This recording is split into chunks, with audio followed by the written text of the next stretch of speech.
नमस्कार दोस्तों, मेरा नाम है अंशुमन नायक और आप सभी का बहुत बहुत स्वागत है इंडियन डिफेंस न्यूज की डिफेंस टॉक सीरीज में, जहां पर हम रोज नए नए डिफेंस अपडेट्स के बारे में बात करते हैं। तो चलिए देर न करते हुए आज की वीडियो शुरू करते हैं।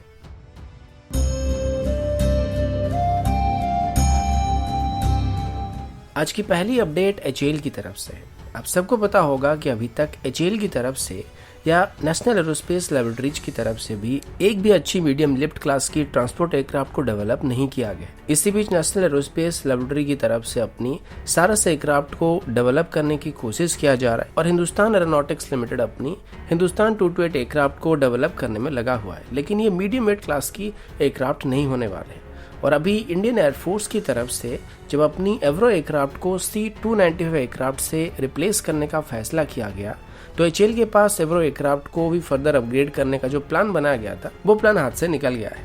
जिस वजह से एचएएल को अभी पता चल गया कि अगर उसे इंडियन डिफेंस मार्केट में कब्जा करके रखना है तो उनको अभी वर्ल्ड स्टैंडर्ड की प्रोडक्ट को डेवलप करना पड़ेगा, वरना अभी जैसे C-295 एयरक्राफ्ट को भारत में बनाना शुरू किया जाएगा, वैसे वैसे आगे चल के private defence sector company HAL को ओवरटेक कर सकते हैं। अभी इसको लेके एचएएल की तरफ से एक स्टेटमेंट को इशू किया गया था, जिसमें एचएएल की तरफ से एक 90 सीटर ट्रांसपोर्ट एयरक्राफ्ट को डेवलप करने के बारे में बताया गया है। और एचएएल की तरफ से फिलहाल इस प्रोजेक्ट की प्रोग्रेस के बारे में कुछ डिटेल नहीं दिया गया, लेकिन नेशनल एरोस्पेस लैबोरेटरी की तरफ से इसको डेवलप किया जा रहा है और आगे चल के इसको एचएएल के द्वारा मैन्युफैक्चर करने का प्लान किया गया है। अभी एचएएल को उम्मीद है कि अगर वो वक्त रहते ही एयरक्राफ्ट को डेवलप कर पाते हैं तो आगे चल के ऐसे 100 के आसपास एयरक्राफ्ट की ऑर्डर उनको मिलने वाली है। क्योंकि इंडियन एयरफोर्स की बात करें तो सिर्फ इंडियन एयरफोर्स की तरफ से अभी अपनी एवरो एयरक्राफ्ट के अलावा आगे चल के अपनी N-32 एयरक्राफ्ट को भी रिप्लेस करने का प्लान किया जाएगा, जिसको अगर इंडियन एयरफोर्स चाहे तो C-295 एयरक्राफ्ट से रिप्लेस कर सकता है। क्योंकि अभी इस एयरक्राफ्ट को भारत में बनाया जाने वाला है, जो कि इसके फर्दर ऑर्डर को और भी आसान करने वाला है।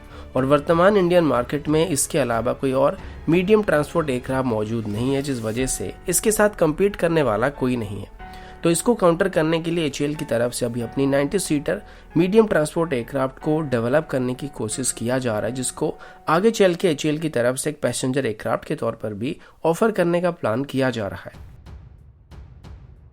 अगला अपडेट भारत और फ्रांस की तरफ से। आप सबको पता होगा कि जब फ्रांस और ऑस्ट्रेलिया के बीच हुई सबमरीन डील को कैंसिल कर दिया गया था,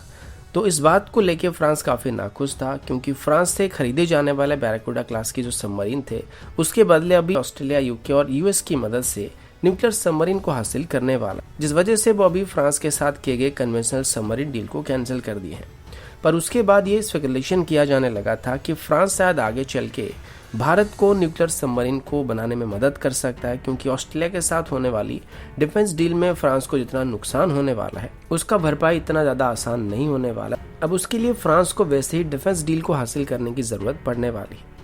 अब भारत के साथ फ्रांस का पहले से अच्छे रिलेशन मौजूद है और भारत पहले भी फ्रेंच ओरिजिन सबमरीन को टेक्नोलॉजी ट्रांसफर के साथ मैन्युफैक्चर कर रहा है। तो आगे चल के प्रोजेक्ट 75I के अंदर भी फ्रेंच सबमरीन के सिलेक्ट होने की चांसेस बढ़ जाती है, लेकिन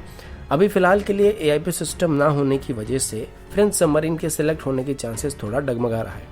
ऐसे में ज़्यादा चांसेस यही है कि फ्रांस आगे चल के प्रोजेक्ट 75I को हासिल करने के लिए भारत को न्यूक्लियर सबमरीन को बनाने में मदद कर सकता है, क्योंकि सेम ऑफर अभी रशिया की तरफ से भारत को दिया जा रहा है। तो कंपटीशन को देखते हुए फ्रांस की तरफ से भारत की मदद किया जा सकता है। इसके अलावा अभी मीडिया रिपोर्ट्स के मुताबिक फ्रांस के डिफेंस मिनिस्टर अभी 2022 की शुरुआत में ही भारत आने वाले हैं और उनकी इस विजिट के दौरान भारत और फ्रांस के बीच नेवल टेक्नोलॉजी और सबमरीन से रिलेटेड टेक्नोलॉजी के ऊपर डिस्कशन होने की उम्मीद किया जा रहा है।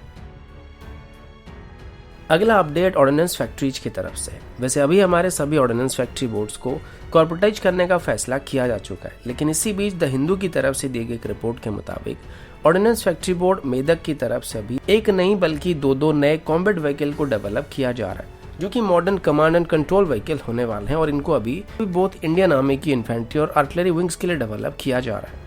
ऑर्डिनेंस फैक्ट्री बोर्ड मेदक की तरफ से दी गई रिपोर्ट के मुताबिक command and control post tracked vehicle का भी सभी ट्रायल कंप्लीट हो चुका है, जिसको जल्द ही इंडियन आर्मी में शामिल करना शुरू किया जाएगा। और इन्फेंट्री यूनिट के लिए जिस कमांड कॉम्बैट व्हीकल को बनाया जा रहा है, उसका भी डेवलपमेंट चल रहा है। इसके अलावा अभी आर्मी की इंजीनियरिंग और सपोर्ट यूनिट के लिए भी एक स्पेशल आर्म्ड व्हीकल को बनाया जा रहा है। साथ ही VMP-2 व्हीकल को भी अभी अपग्रेड करने की कोशिश किया जा रहा है। और आप सबको पता होगा कि अभी आज़ादी के अमृत महोत्सव के अवसर पर हमारे लगभग सभी ऑर्डिनेंस फैक्ट्री बोर्ड और डिफेंस इंस्टीट्यूशंस की तरफ से अलग अलग जगह में एक्सपो को आयोजित किया जा रहा है, जहाँ पर अगर आप जाएंगे तो आप इन सभी व्हीकल को और डिफेंस इक्विपमेंट को फ्री में जाके देख सकते हैं और इनके बारे में जानकारी को हासिल कर सकते हैं।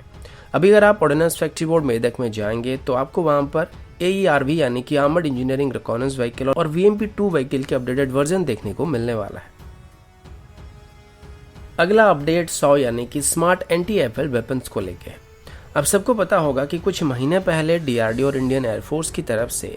स्मार्ट एंटी एफएल वेपन का एक सफल परीक्षण किया गया था और ये उसका फाइनल ट्रायल था और अभी इसे फाइनली इंडियन एयरफोर्स में शामिल करने के लिए क्लियर किया जा चुका है। अब जैसे कि DRDO एक डेवलपमेंट ऑर्गेनाइजेशन है, तो किसी भी वेपन को डेवलप करने का जो काम होता है वो DRDO का होता है, लेकिन उसके बाद उसको मैन्युफैक्चर करने के लिए किसी अलग से कंपनी को सिलेक्ट किया जाता है जो कि DRDO के इंडस्ट्रियल पार्टनर्स होते हैं। और मोस्टली हमारी सभी मिसाइल्स को भारत डायनामिक लिमिटेड के द्वारा मैन्युफैक्चर किया जाता है और DRDO की तरफ से इन सभी वेपन की टेक्नोलॉजी को रेस्पेक्टेड कंपनी को ट्रांसफर कर दिया जाता है, जिसके बाद वो इनकी सीरीज प्रोडक्शन को शुरू करते हैं। अभी हमारे डिफेंस मिनिस्टर राजनाथ सिंह जी के द्वारा ऐसे ही कुछ डिफेंस इक्विपमेंट को इंडियन आर्म फोर्सेस को हैंडओवर किया गया है और राजनाथ सिंह जी के द्वारा भी DRDO की तरफ से डेवलप किए गए counter drone system, smart anti FL weapon, modular bridge laying system और एडवांस चैफ सिस्टम को इंडियन आर्म फोर्सेस को हैंडओवर किया गया है। अभी अगर DRDO की एंटी ड्रोन सिस्टम की टेक्नोलॉजी को किसी प्राइवेट सेक्टर की कंपनी को हैंडओवर किया जा रहा है तो ये एक अच्छी खबर होने वाली है, क्योंकि अभी इसकी मास प्रोडक्शन को शुरू किया जा सकता है। ठीक वैसे ही स्मार्ट एंटी एफएल वेपन की भी टेक्नोलॉजी को अभी DRDO की तरफ से अपने इंडस्ट्रियल पार्टनर के साथ शेयर किया जा रहा है और DRDO की स्मार्ट एंटी एफएल वेपन को कई तरीके से इस्तेमाल किया जा सकता है। वैसे इसे दुश्मन के रनवे को नष्ट करने के लिए इस्तेमाल किया जा सकता है, लेकिन इसको बंकर वगैरह उड़ाने के लिए या एयरक्राफ्ट को छुपाने के लिए जो शेल्टर्स बनाए जाते हैं उनको तोड़ के अंदर मौजूद एयरक्राफ्ट को नष्ट करने के लिए इस्तेमाल किया जा सकता है, जिसमें हम दुश्मन के हार्डन शेल्टर्स के अंदर मौजूद एयरक्राफ्ट को भी नष्ट कर सकते हैं और ये चाइना और पाकिस्तान दोनों के खिलाफ एक काफी कारगर हथियार साबित होने वाला है। अगला अपडेट इंडियन नेवी की तरफ से लगभग 1 या 2 महीने पहले एक रिपोर्ट सामने आया था, जिसमें यह बताया गया था कि इंडियन नेवी की तरफ से अभी 5 मॉडर्न फ्लीट सपोर्ट वेसल को एक्वायर करने का फैसला किया गया था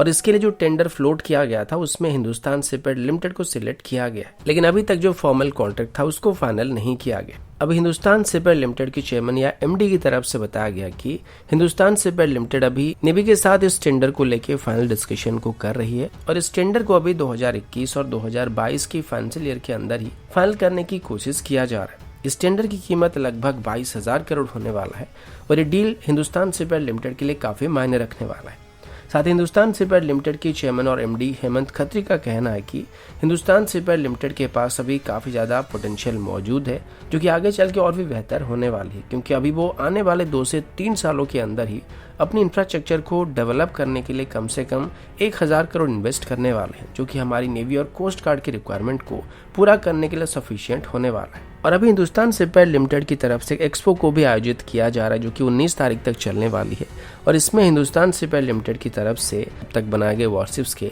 मॉडल को डिस्प्ले करने का फैसला किया गया है। तो दोस्तों अभी के लिए इतना ही, मिलता हूँ आपसे अगले वीडियो में, तब तक के लिए जय हिंद, वंदे मातरम।